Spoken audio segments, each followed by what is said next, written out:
to waste our energy and time. You have to be very careful. Especially if the leaders behave like this. What about the believers? We should be the role model. If we cannot be a role model, if you cannot show, they cannot follow you. How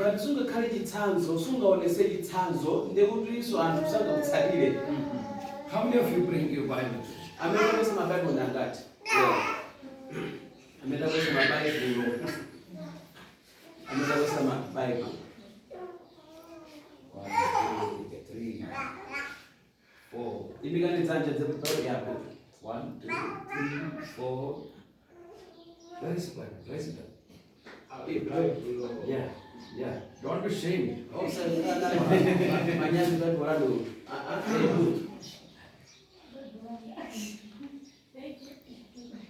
What about the rest of you? I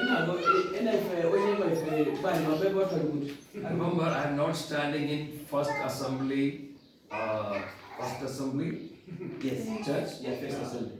Yeah, what is the full name? First Assembly? First Assembly Christian Church. Yeah. I am standing in the presence of God. If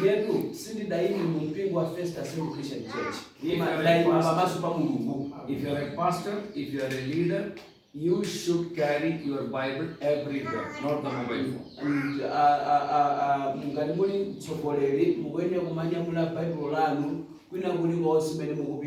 If you are angry, say hallelujah with me.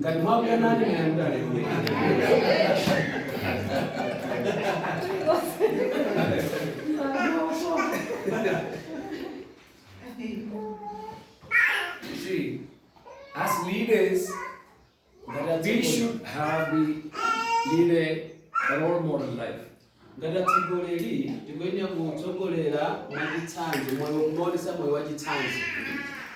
People look to you. The believers look to you.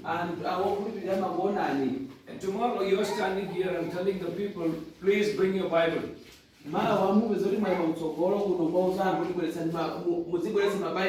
Maybe somebody will stand up and say, first you bring the Bible.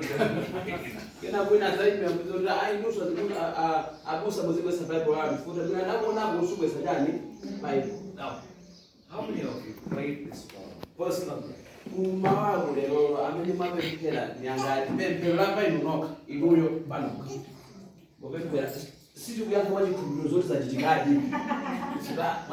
It's not the family prayer, personal prayer.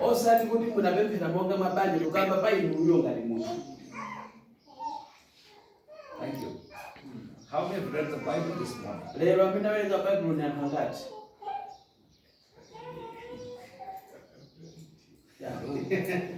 Hello. I'm talking to the leaders. If we are not connected to the powerhouse, how can we charge others?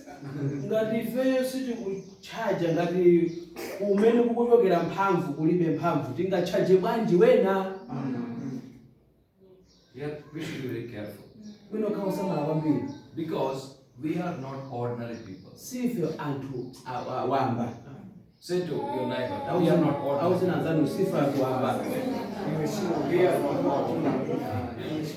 We are not ordinary. We are not ordinary. Amen? We are not ordinary. If you are not ordinary, we should have extraordinary prayer.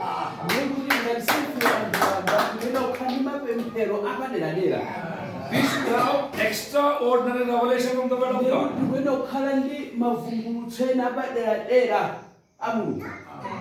Otherwise, we will be an empty vessel.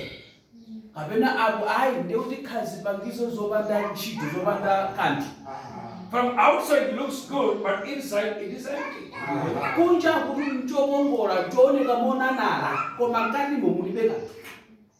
This morning I was talking to a leader about trainings in Malawi.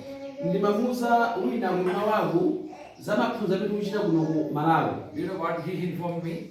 We are not working in Malawi. anati situkula ntchito ndi ku Malawi. 87% is Christians. Ku Malawi 80% ndi Akhristu kale ndi musamapiteko. Why should we come to Malawi? Ndiyo mwapitiranji ku Malawi. Then I told him last few days I am here, I am meeting the pastor and knew we need real training to the pastors and the believers in. Namuzoti masiku ochepawa ndakhala ku Malawi kumana ndi azibusa chifukwa zibusa akusowekeranso maphunziro. I tell you, if we are lazy about God's work, within few years the Muslims will capture this country. Ngati tingakhale anthu aulesi I'm telling you, atsogolera aulesi ndikutsikimizani kuti asilamu azapeza achimukongoswa Khristu. this is what in the morning prayer God told me. If the churches are getting lazy, Muslims will capture most of the churches. Mawu ndikupemphera Mulungu anandiuza zimenezi kuti ngati atsogoleri ife tingakhale aulesi asilamu ndi amene apambane kwambiri kuposera Akhristu. Are you serious? Tili serious? In India, we cannot preach publicly. Ku India sitimangolalikira pena paliponse kuti pa ground. In some part of India, if you carry Bible, you will be arrested. Madera ena a India ukangonyamula Bible umamangidwa. If you baptize a person, you will get 10 years imprisonment Ukangobatiza munthu ku India umamangidwa kwa zaka 10 and 100 million fine. komanso umalipira chindapusa cha 100 million. Wamangidwa zaka 10 chindapusanso 100 million. But we have Forty all freedom here. Koma ifeyo kuno ku Malawi ndi ufulu wonse. We can preach, Tikhoza we kulalikira, can teach, tikhoza we kuphunzitsa, can distribute tracts. tikhoza kupeka timatrakitija. But I found one thing. Koma ndapeza chinthu chimodzi. Church is lazy. Mpingo ndi waulesi kwambiri. Not serious about the ministry. Mpingo suli muzenizeni, sukuchita zinthu zenizeni za utumiki. I know one scripture. Ndikudziwa malemba ena. In Psalms 23 verse 6. Masalimo 23 verse 6. And I want everybody to read that. Masalimo 23 verse 6. Alias awelenga mwenepo. Masalimo 23 verse 6.